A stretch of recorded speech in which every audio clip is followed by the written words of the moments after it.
Hey Hattiesburg, it's Toby Barker, and we appreciate you joining us for today's briefing.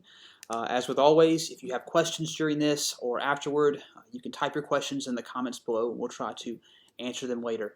My staff has told me that I need to bring this down to 5 or 6 minutes as opposed to the 15 minutes that you have been getting, so I'm going to work very hard to do that today.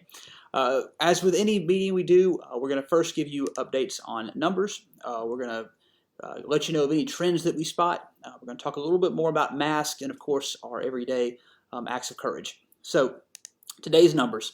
Of course, these are all system-wide. So these cover Forest General's 19 counties, Merit Health Wesley's 18 counties, Semri and Hattiesburg Clinics, several counties. And so when you see these are system-wide. So right now, we've had 3,466 total tests.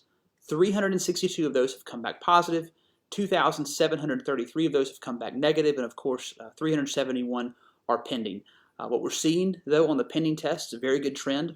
You've seen over the last 6 days the number drop from as high as 908 all the way down to the mid-200s. We're at 371 today. I'm sure in a few minutes we'll get some of those pending tests back. What that means, though, is that we can get faster turnaround times on these tests, which really help us get a clearer indication about where we're going in terms of the overall infection rate in our community.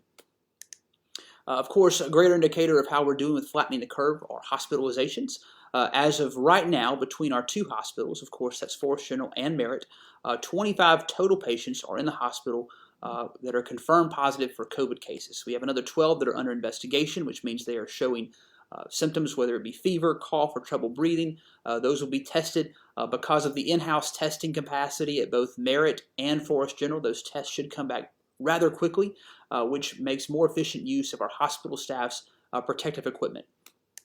A greater indicator of how we're doing, though, are ICU admissions. Of course, we want to make sure that when people need the most acute care, that it's available to them. And so right now, 14 patients system-wide between the two hospitals are in the ICU as confirmed COVID positive. We have another 2 that are under investigation right now. So given our ICU capacity, we're definitely there in terms of making sure not overloading the healthcare system, because that's one of our 2 goals.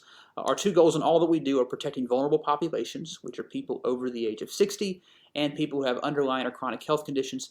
The second goal, of course, is preventing overrun of the healthcare system by slowing the spread.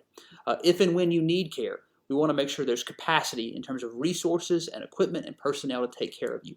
And right now we're doing that. Keep in mind, though, that our hospital system doesn't just serve Forest and Lamar counties.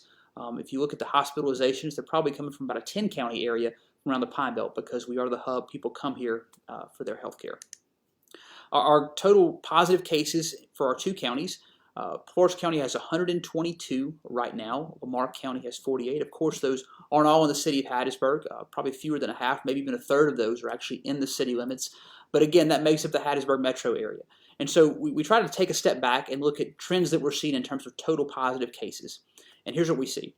Right now, the gray line is the total metro area. That's Forest and Lamar counties combined, which make up our MSA. The blue line is Forest County. The orange line is Lamar County. And so what you see, we're not leveling off just yet. In fact, we're actually increasing at pretty good speed. Each of the last 5 days have seen double-digit increases in the number of positive cases in between the 2 counties. 8 of the last 10 days have seen double-digit increases. And so we tell you this to say it's too early to spot a leveling off. I know that in a 24-hour news cycle, you look at what's happening in New York, California, and they think they're kind of hitting the plateau right now. That's not the case in Mississippi right now. We're seeing big increases statewide. We're seeing those in our own community. So again, keep that in mind. It's easy to think that we're in the same spot as another city because you're watching it on the news, but that doesn't necessarily reflect and translate into our own community. So keep in mind that 5 straight days now we've seen double-digit increases in the number of confirmed positive cases, which means we're in this for a while. It also means that we have to keep making good decisions. And I want to specifically talk about masks yet again. Employees in essential businesses and the few non-essential businesses that are open right now, if you work around other employees, you must wear a mask. If you're an employee that works in the same room as the public, you must also wear a mask. And for the most part, as I've traveled around the city, we're seeing good response to this. This includes all of our social distancing measures and shelter-in-place measures that Governor Reeves has passed down. But the biggest thing we need, our strong recommendation, is that you wear a mask when you go out. If you go to the store, if you go to the restaurant, wear a mask. And I'm seeing this around town, and that's a positive sign. Again, a mask is not just an N95 or a surgical mask. It can be anything that covers your nose and mouth and allows you to comfortably breathe. That's a fabric mask, it's a cloth mask, any kind of handkerchief or bandana. I've seen some very stylish masks that have been coming out as people have been getting creative, and that's great. Whatever it takes to get you to use these to protect not only yourself but other people in case you were asymptomatic and you have this. And finally, our act of courage today, and we saw it across the city, and I want to thank you so much for saluting our healthcare community.